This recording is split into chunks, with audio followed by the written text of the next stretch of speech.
against it, especially if it's an Australian gold company.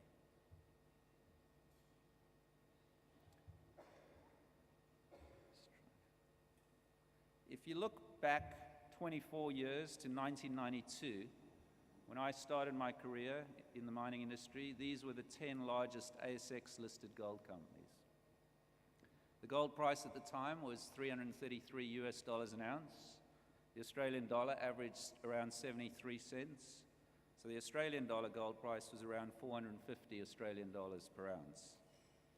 Interest rates on a home loan at that time would have cost you around 11% per annum, more than double what you would pay today. So of the top 10 gold mining companies listed on the ASX in 1992, only 2 of the 10 are still listed as companies of substance. One is suspended with a very uncertain future, and the remainder have disappeared or morphed into other companies. Let's see how the gold companies that were around when I last spoke here 7 years ago have fared.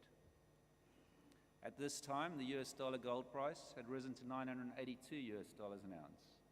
The Australian dollar was trading at 80 US cents, and Australian producers were getting more than $1,200 per ounce. Since that time, 4 companies have been taken over, 1 has been delisted, and there is the one that is suspended with the uncertain future. This leaves only 4 still actively traded today. Of these 4, if you look at the market capitalization of the gold sector today, only 3 remain in the top 10, and they occupy spaces 1, 6, and 7. That means positions 2 through to 5, and 8, 9, and 10 have all been filled by new entrants. Looking at this, I think it's fair to say that there's been a genuine renaissance of the Australian gold industry.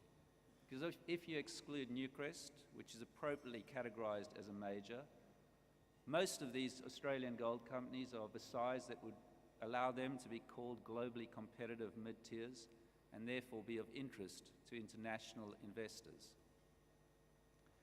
When you look closer at this new breed of Australian gold companies, there is an even more compelling story. While 6 of the 10 largest Australian gold mines, as measured by gold output, are owned by companies whose primary listing is not on the ASX, the cost curve tells a very different story. Remarkably, 9 of the 10 lowest cost mines in Australia are owned and operated by ASX-listed gold companies. This is a great tribute to the work these companies have done in making their mines more cost-efficient and profitable than the international participants have been able to. If this can be sustained, the future of our industry is very bright. So of this new, exciting group of Australian gold companies, which ones will be able to withstand the test of time and become enduring, sustainable, globally competitive mid-tier gold companies? Something that, as you have seen, has been very elusive for the Australian gold sector. Certainly at Evolution, we intend to be one of them. If you look at the key characteristics that enduring, sustainable gold companies have, ones that have been successful over the long term, companies like African-focused Randgold and Canada's Agnico Eagle, thriving when the gold price is rising and doing far more than just surviving when the gold price is falling. They seem to have the following 5 things in common. Firstly, they have efficient, high-quality assets that operate at low cost. They all have at least one cornerstone asset that anchors the company with a long mine life and lowest quartile costs. Secondly, they consistently discover more ounces at their operations and, at a minimum, replace mining depletion but often extend their already long mine lives. Thirdly, they consistently demonstrate financial discipline and have strong, uncomplicated balance sheets. Fourthly, they all seem to demonstrate resilience founded on a core people culture of belief, and understanding of their company's purpose, vision, and values. And finally, and very importantly, they invest smartly. The holy grail of the resources industry is getting ourselves to the point where we are investing more on a counter-cyclical basis and returning more to investors on the upcycle. As you know, the resources industry doesn't have a great track record at this. Maybe because you have to be bravely contrarian to succeed in this area. In the upcycle, investors are urging you on to grow and invest more, and in the down cycles, boards and management teams seem to get paralyzed by fear to pursue anything growth-oriented. A cautionary tale is provided in what is often described as the once-in-a-lifetime resources boom we have recently lived through, when the 5 major diversified miners spent $211 billion on acquisitions. As this $211 billion today is more than the combined market capitalization of all those 5 companies. In a research report published in June this year, Macquarie estimated that those same miners incurred impairments amounting to at least $110 billion on these new acquisitions, or more than half what they had spent.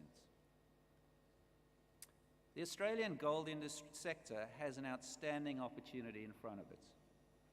We stack up well against our international peers on all of those characteristics I described of enduring, successful gold companies, perhaps except one: mine life. The average reserve mine life of gold companies listed on the TSX is 15 years, and except for Newcrest, none of the 9 other largest gold companies on the ASX would have average mine lives of that duration. I believe this is a large contributor to the fact that ASX-listed gold companies make up a comparatively small proportion, being only 12%, of the GDX index of global gold miners. The importance of mine life is something we at Evolution have been acutely aware of, and it has been a key driver of our strategy since our formation almost 5 years ago. I do believe that if this can be addressed, and there is no reason to suggest it cannot, there is very little reason why Australia should not be able to build and sustain several globally competitive and enduring gold companies. At Evolution, we certainly recognize that whilst we are not there yet, it is a key driver for us to be an enduring, sustainable, globally competitive mid-tier gold company. Because the one thing we absolutely know for certain is that we operate in a cyclical industry. At the moment, the wind is at our back, largely, give or take the last 48 hours. But at some point, it will turn, and we want to be able to, at Evolution, be able to prosper even when the wind is blowing in our face. I am fascinated by Evolution's very clear strategic opportunity. It was visible when we formed the company in 2011, and it is still equally clear today. And the best thing is it is right on our doorstep here in Australia. We want to relentlessly focusing on improving the quality of our portfolio. Whilst our portfolio of assets now has an average reserve life of over 8 years, we would like to get to a point where each of our assets has at least an 8 to 10 year mine life in front of it. Importantly, with the recent acquisition of an economic interest in Ernest Henry and our acquisition of the Cow Gold Mine last year, we now have 2 cornerstone operations that each have the potential to have 15-year plus mine lives, providing us with a very important long-term strategic planning horizon. We recognize that the biggest opportunity for value creation is our existing asset base, but it also means that all options must be on the table. Acquisitions, divestments, and M&A, all looked at through the lens of whether they will improve the overall quality of our portfolio.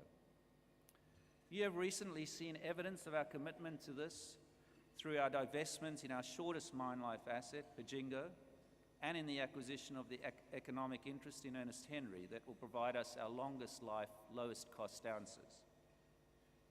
I've said before that improving the quality of our portfolio is the religion at Evolution. Other than that, I do assure you we are non-denominational. The other thing we have tried to do is ensure that in each transaction we have undertaken, we've been able to articulate what value we bring to the transaction. Money alone is not a good answer to this question, as anyone can bring it. Unless you can articulate and be confident of the value you can add, and it is not always clear-cut, you run the very real risk of destroying shareholder value.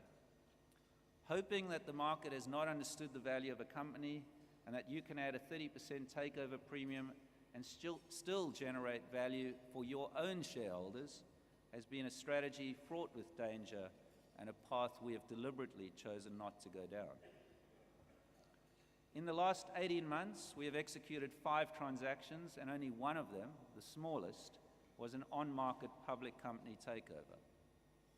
In each case, we believe there was a unique value add that we were able to bring to the transaction for the benefit of our shareholders. For the 2 largest and most transformative transactions, Cal and Ernst Henry, it was a deleveraging necessity that motivated Barrick and Glencore to enter into the transactions. For Mungari and its former owner, La Mancha, which is now our largest shareholder, it was their desire to use their Australian assets to cornerstone a shareholding in a growth-oriented Australian-listed gold company. For us, it was the fact that we saw upside in an operation located in a world-class gold terrain that had been housed in a private company not focused on exploration. Importantly, and not to be underestimated, it also gave us access to an investor willing to support our bid for Cal with an investment of $112 million of additional equity, as given our market capitalization at the time was about 660 million Australian dollars, this support was absolutely pivotal to our ability to submit a fully funded, unconditional bid of $707 million to Barrick for the Cal mine. A key driver to all our business development has been to seek out situations where our interests with the counterparty we were engaging with were complementary rather than competing. If you believe, as I do, that one of the key attributes of enduring successful gold companies, probably any company, is culture, then I hope this quote that I came across resonates with you. 2 things define you: your patience